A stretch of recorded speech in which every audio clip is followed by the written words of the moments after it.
Baik, setelah kita tadi Pak Ponaha menjelaskan nilai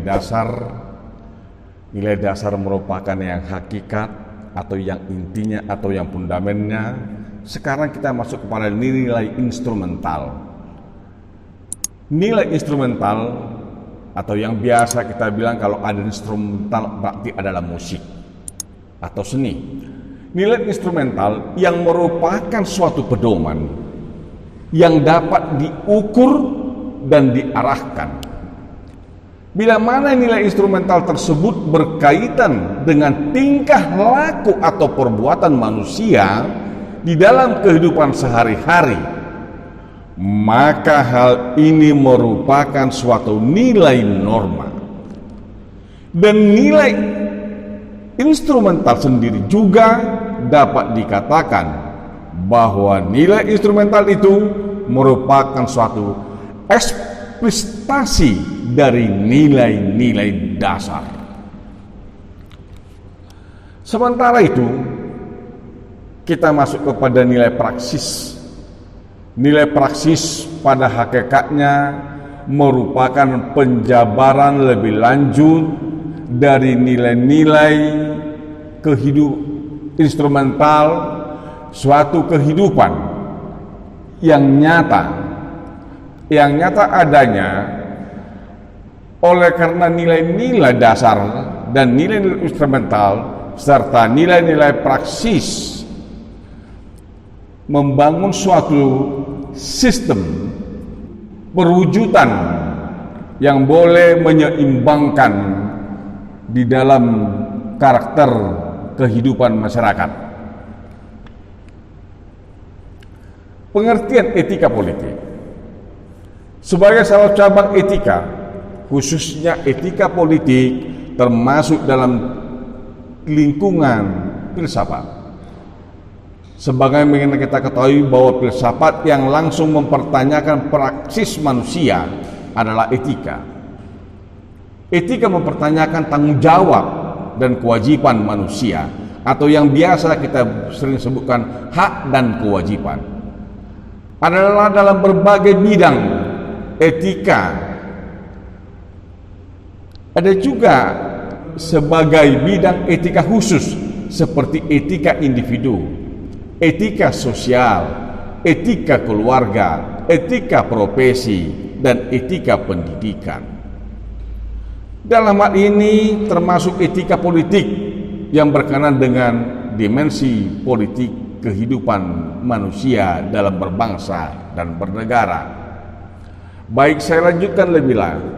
Etika berkaitan dengan norma dan moral, yaitu norma untuk mengukur bentuk salahnya tindakan manusia sebagai manusia.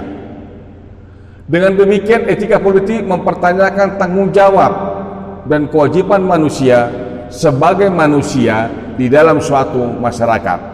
Dan bukan hanya sebagai warga negara terhadap negara, akan tetapi termasuk terhadap hukum yang berlaku di dalam masyarakat itu sendiri dan hukum atau peraturan sebagaimana yang berlaku di tengah-tengah masyarakat.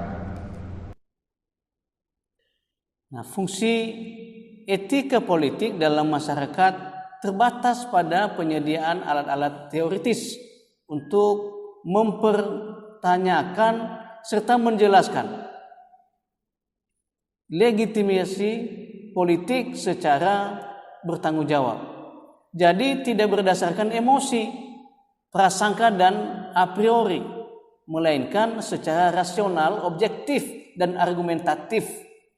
Etika politik tidak langsung mencampuri politik praktis. Juga etika politik membantu agar pembahasan masalah-masalah ideologis dapat dijalankan secara objektif.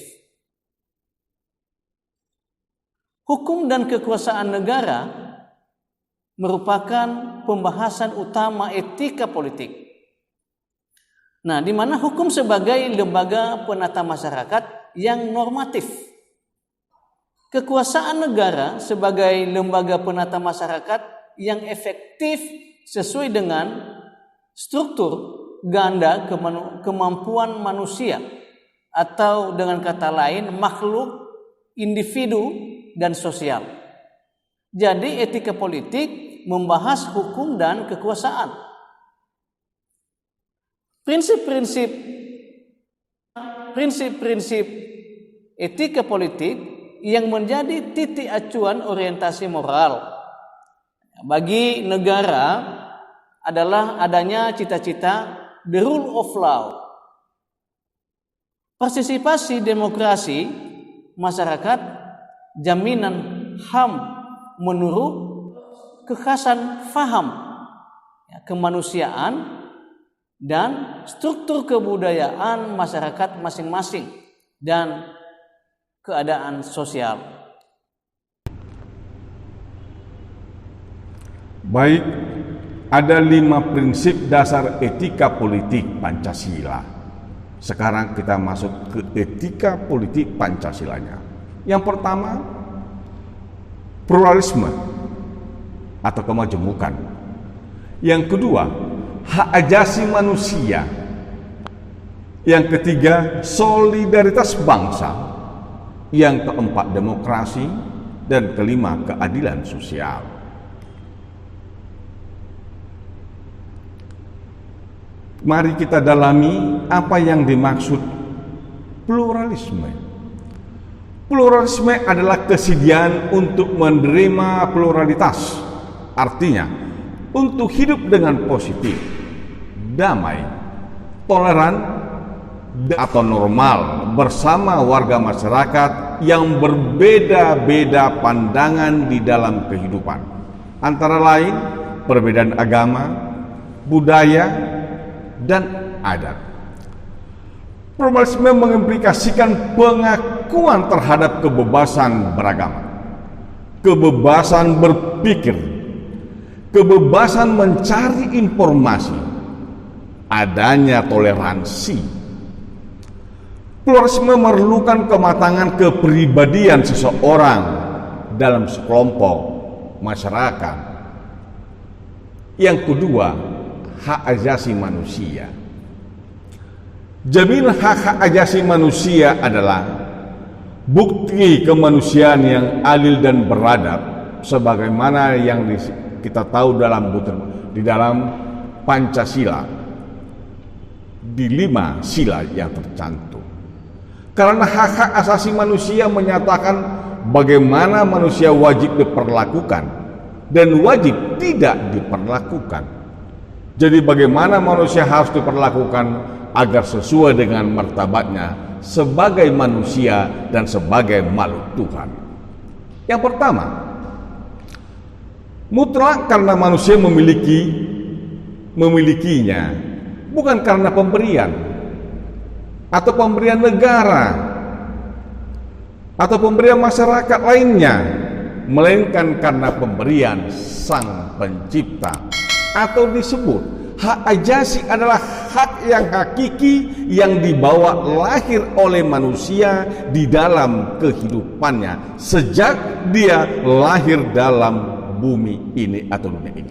Yang kedua, kontekstual, karena baru mempunyai fungsi, dan karena itu mulai disadari di ambang modernitas, di mana manusia tidak lagi dilindungi oleh adat atau tradisi semata, dan sebaliknya diancam oleh negara modern.